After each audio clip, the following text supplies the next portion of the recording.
दोस्तों आज की वीडियो में आप लोगों को बताने वाला हूं कि टिकटॉक फर्स्ट वार्निंग को कैसे हटाया जाए। बिल्कुल आसान है दोस्तों, इस वीडियो में आप लोगों को डिटेल के साथ बताऊंगा। तो दोस्तों ये वीडियो आप लोगों को एंड तक देखनी है। तो दोस्तों वीडियो शुरू करने से पहले से आप लोगों से छोटी सी रिक्वेस्ट है, अभी तक आप लोग मेरे चैनल को सब्सक्राइब नहीं किया तो जल्दी से मेरे चैनल को सब्सक्राइब करें।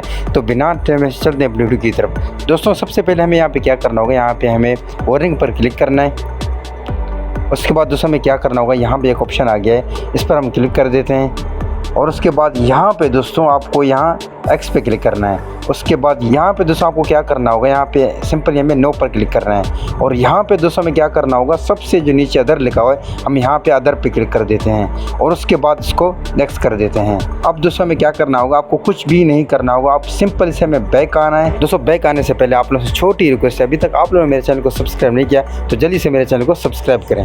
हम बैक आ जाते हैं। अब दोस्तों 100% जो आपका काम है वो हो चुका है, जो आपका फर्स्ट वार्निंग था वो ख़त्म हो गया है। अभी यहाँ पे थोड़ा सा हम और बैक आ जाते हैं, अभी मैं आप लोगों को दिखाऊंगा प्रूफ के साथ। अभी दोस्तों आपके सामने जो फर्स्ट वार्निंग लिखा हुआ आ रहा था, अब आपके सामने जो है फर्स्ट वार्निंग का ऑप्शन ख़त्म हो चुका है। तो दोस्तों आप इसी तरह आसानी से जो है फर्स्ट वार्निंग को हटा सकते हैं, जैसे मैंने इस वीडियो में आप लोगों को बताया है। तो दोस्तों अगर ये वीडियो आप लोगों को अच्छी लगी तो प्लीज़ मेरे चैनल को ज़रूर सब्सक्राइब करें। दोस्तों आप लोग क्या करते हो, वीडियो को देखते तो हो पर लाइक भी नहीं करते हो, शेयर भी नहीं करते हो और कमेंट भी नहीं करते हो, चैनल को सब्सक्राइब भी नहीं करते हो। तो दोस्तों ये थी मेरी वीडियो, अगर अच्छी लगी तो प्लीज़ मेरे चैनल को ज़रूर सब्सक्राइब करें। शुक्रिया।